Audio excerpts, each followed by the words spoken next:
Indonesia, bangsa dan negara, rumah ideologi Pancasila.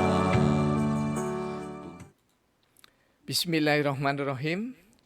Pemirsa tercinta yang dirahmati Allah Tuhan Yang Maha Esa, bersua kembali di kanal Hikmatologi. Monolog sederhana mengajak diri kita masing-masing berpikir untuk kian melembut, cerdas, dewasa, bijakan, hati nurani, berdasar kitab suci agama, kepercayaan yang kita yakini. Tentu saja tidak pernah bosan kita senantiasa berupaya optimal mengejawantahkan, menerapkan, mengimplementasikan nilai luhur Pancasila dalam kehidupan sehari-hari. Pemirsa yang dirahmati oleh Allah, di antara nyaris 17.000 syair sabdana yang kami kurat, pada yang ke-14.089 kami menulis tentang Ramadan Sahrul Iftitah. Tentu kita bisa memulai dengan pertanyaan mendasar. Mengapa Ramadan disebut dengan Sahrul Iftitah? Niscaya kita jujur, kebanyakan di antara muslimin, muslimat, mukminin dan mukminat di bulan Ramadan saja dalam tanda petik meluber mushola dan masjid, terutama di pekan pertama. Pekan kedua mulai menurun sampai dengan pekan ke terakhir, ya. Makin lama makin menurun. Disebut Ramadan Sahrul Iftiras karena banyak sekali duduk di antara dua sujud yang kita lakukan di bulan Ramadan. Bagi yang terbiasa menunaikan sholat fardu di masjid, tentu duduk iftirasi lebih banyak dibandingkan dengan saudara-saudara kita yang jarang ke masjid atau bahkan tidak pernah ke masjid. Mengapa? Setidaknya minimal mereka yang rajin ke masjid awal waktu melaksanakan atau menegakkan sholat tahiyatul masjid. Yang pertama. Kemudian yang kedua, ada iringan. Jika lebih awal ada sholat ba'dal wudu atau sholat qobliyatal, kemudian sholat ba'diyatal. Jadi setidaknya ada iftiras yang terulang-ulang. Kita khusus berbicara tentang iftirasi atau duduk di antara dua sujud di bulan Ramadan, tentu saja yang terbanyak yang dilakukan oleh pecinta, penghamba kepada Allah Subhanahu wa ta'ala. Apakah kita tersadar, menyadari makna yang ada di dalam duduk iftiras? Semoga saja senantiasa terbangun satu kesadaran bahwa duduk iftiras itu adalah duduk yang paling bagus di antara cara duduk hamba Allah. Saya sebut di antara karena ada duduk tawaruk yang juga tidak kalah bagusnya, tidak kalah indahnya. Mengapa kami sebut bagus dan indah? Karena pada saat hamba-hamba Allah bersimpuh iftiras, duduk iftirasi, maka pada saat itu setidaknya kita bisa mendapati dampak yang sangat luar biasa bagi kesehatan jiwa raga kita. Mengapa bagi jiwa raga? Karena dari ketulusan hati melaksanakan duduk iftirasi, di mana duduk ini kaki kiri diletakkan sedemikian rupa, kemudian kaki kanan menukik dan seluruh jari jemari ini menempel di tempat kita melakukan sholat dengan sempurna. Jadi seluruh jari, kebanyakan itu hanya jari jempol saja atau ibu jari. Ada yang 2 jari, ada yang 3. Jarang sekali yang melakukan dengan sempurna seperti ini. Ya. Ketika kita melakukan duduk iftiras secara sempurna, maka terjadi detoksifikasi dari 1, lambung, karena lambung itu terangkat atau tertarik sedemikian hebatnya, kemudian detoksifikasi melalui liver atau hati. Karena hatinya tertekan sesuai dengan kondisi tubuh kita.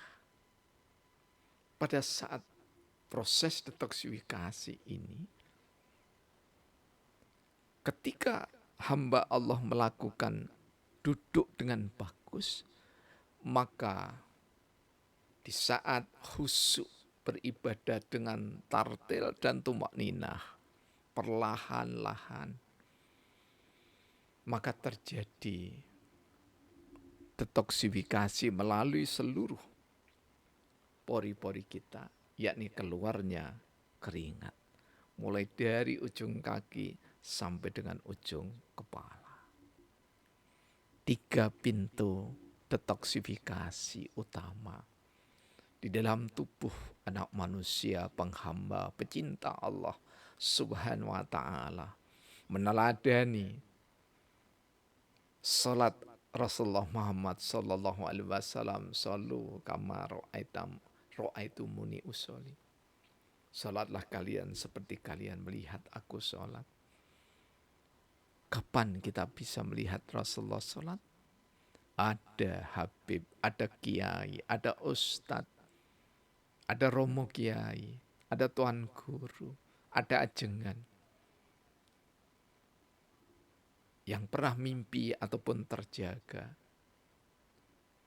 mengikuti salat Rasulullah Muhammad sallallahu alaihi wasallam. Setidaknya ada instruktur manajemen gerakan salat yang menuntun seseorang untuk melakukan gerakan salat yang benar. Dan ketika duduk iftiras dengan bagus, maka seluruh ujung jari jemari kita terhubung ke saraf otak. Dari ibu jari ke otak tengah sampai pangkal otak. Bahkan sampai dengan pangkal jantung sampai dengan alat vital kita, sampai dengan dubur kita. Kemudian ibu jari terus seperti ini. Jadi ibu jari ada di antara ya atau di ujung alis kita. Kemudian jari tengah di tengah mata kita. Jari manis ada di mata pojok kita. Kemudian jari kelingking ada di badan luar kita. Semuanya bekerja optimal. Dibarengi dengan doa iftiras. Kita memohon kepada Allah, Rabbi firli. Meskipun tidak kita angkat tangan kita. Ya Allah, ampunilah ya Allah hambamu ini. Warhamni, kasih sayangilah ya Allah hambamu ini. Wajburni, tutuplah ya Allah seluruh keaiban kami. Warfa'ni, angkatlah ya Allah derajat kami.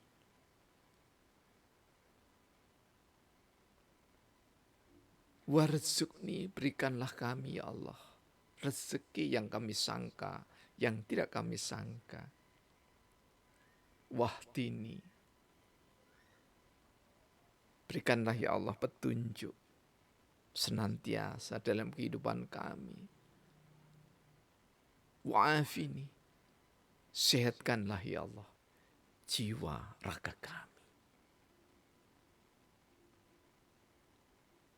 Ada juga yang ditambahkan dengan wafu'ani, ya Allah ampunilah dosa yang kami sengaja maupun karena terlupa. Tiap hari kita memohon dan tiap saat kita melakukan duduk iftiras, senantiasa kita lantunkan dengan indah doa-doa itu. Jika kita memohon ampun, maka kita berusaha untuk tidak terjebak dalam dosa yang sama. Jika kita mohon ditutupi aib kita, maka jangan pernah bangga bercerita di masa muda dulu, atau hari kemarin, atau tadi malam. Kami melakukan ini, dosa diceritakan dengan bangga kepada sesama. Sungguh Allah tidak menyukai. Rasulullah pun bersabda bahwa selama melakukan dosa kemudian hamba itu menyadari dan bertobat kemudian tidak menceritakan kepada sesama, maka akan ditutup aibnya. Karena itulah doa berikutnya. Warzukni, supaya diangkat. Warfa'ni, mohon maaf, supaya diangkat derajat kita. Bagaimana diangkat derajat kalau kita setiap hari melakukan tarian di gadget kita, sementara iftiras kita tunduk patuh kepada Allah, memohon ditutup aib kita, diangkat derajat kita, ampunan kita, kasihan kita, tetapi kita menista saben hari. Sungguh tidak bijaksana. Bagaimana mungkin kita mohon petunjuknya Allah jika kita sudah diberikan petunjuk, kemudian kita lalai terhadap petunjuk itu dan sengaja kita lari dari petunjuk itu. Banyak kajian-kajian digelar tapi kita juga tidak berbinar menyambut cahaya ilmu yang dilantunkan, disuarakan oleh para ulama. Dan bagaimana kita bisa sehat jiwa raga kita jika setiap hari sampah-sampah dimasukkan ke otak, sampah-sampah dimasukkan ke hati. Padahal kita tahu ini adalah syahrul Ramadan, bulan yang penuh ampunan, syahrul maghfirah, syahrul iftiras. Karena itu, pemirsa tercinta yang dirahmati oleh Allah, sadar sampai dengan senantiasa tersadar Ramadan Sahrul Iftiras diteruskan hingga Ramadan yang akan datang, dijaga setiap harinya. Pemirsa, marilah kita akhiri dengan sebaik sabdana syair. Sabta ada 7 yang mempesona. Setidaknya kami yang memberikan nama. Sabdana yang ke-14.089, Ramadan Sahrul Iftiras, bagian pertama. Ramadan Sahrul Iftiras, banyak melakukan iftirasi, maknanya melakukan posisi duduk antara sujud seorang hamba, duduk khusyuk dengan posisi tubuh yang sempurna. Seluruh jemari kaki menghadap kiblat yang ditetapkannya. Badan hamba tegak punggung bagai pelana kuda. Mata tertuju pada tempat sujud penuh asa, memohon ampunan kepada Allah atas segala dosa. Kampung Celaket, Hadiningrat, Kota Malang, tanggal 29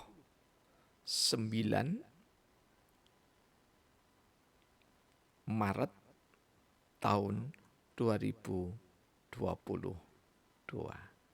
Terima kasih atas segala perhatian, dukungan, komentar, dan permintaan atau request Anda semua di kanal Hikmatologi. Kita hanya berbagi, yang menentukan sikap dan perilaku adalah Anda sendiri. Semoga Allah Tuhan yang Maha Esa senantiasa memberkahi kita dalam kehidupan sehari-hari. Alhamdulillahirabbil alamin. Yang Maha